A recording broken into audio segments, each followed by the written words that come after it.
Bonjour à tous. On continue les petites vidéos sur mes jeux de société préférés. Donc aujourd'hui je vais vous parler de Wingspan.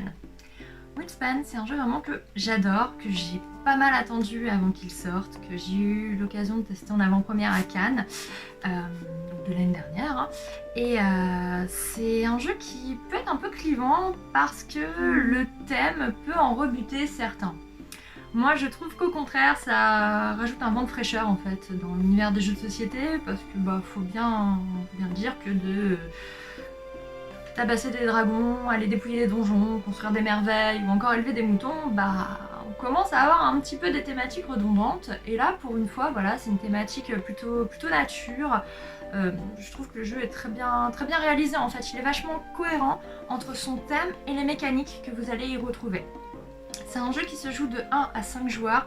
Il y a un vrai mode solo super intéressant, je reviendrai peut-être un petit peu dessus après.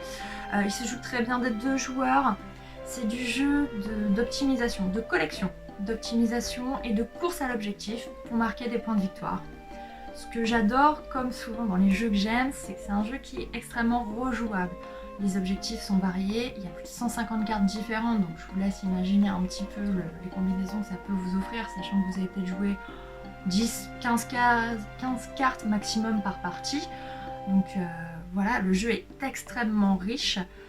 Un petit peu long peut-être pour la première partie, ce qui est normal parce que vous allez avoir beaucoup de possibilités. C'est un jeu où les choix vont parfois être extrêmement frustrants parce que vous avez envie de faire plein de choses, mais vous allez être limité. On joue que 4 manches avec nos actions qui vont se limiter de plus en plus au fil des manches. En fait, vous jouez de moins en moins de cubes d'action, mais les cartes que vous allez avoir posées vous offrent de plus en plus de capacités de combo. Donc ça, c'est compensé. Et du coup, voilà, en termes d'explication, je pense que je le mettrais dans du familial plus. Il n'est pas très compliqué, il n'y a que 4 actions possibles différentes à connaître. Mais après, c'est vraiment au niveau des combos, de la réflexion que vous allez avoir sur ce jeu-là.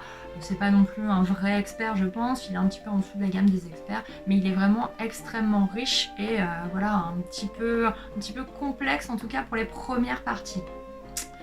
Donc comme je vous disais, il y a aussi un mode solo très bien pensé avec un automate. Souvent dans les jeux de cet éditeur là, il y a des automates qui sont très performants, qui vous proposent un vrai challenge. Donc vous pouvez même jouer tout seul, vous faire un peu la main sur les mécaniques du jeu. Le matériel est aussi exceptionnellement beau. Que ce soit au niveau des plateaux de jeu, les petits œufs colorés, les cartes, les plateaux d'objectifs, du présentoir à cartes ou même de la mangeoire pour jeter les dés de nourriture, le matériel est juste incroyable et renforce l'expérience de jeu.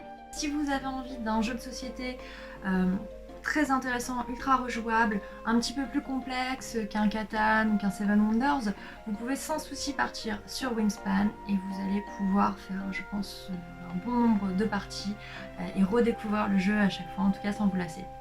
Voilà, je vous souhaite une très bonne fin de journée et je vous dis à bientôt pour les prochaines vidéos.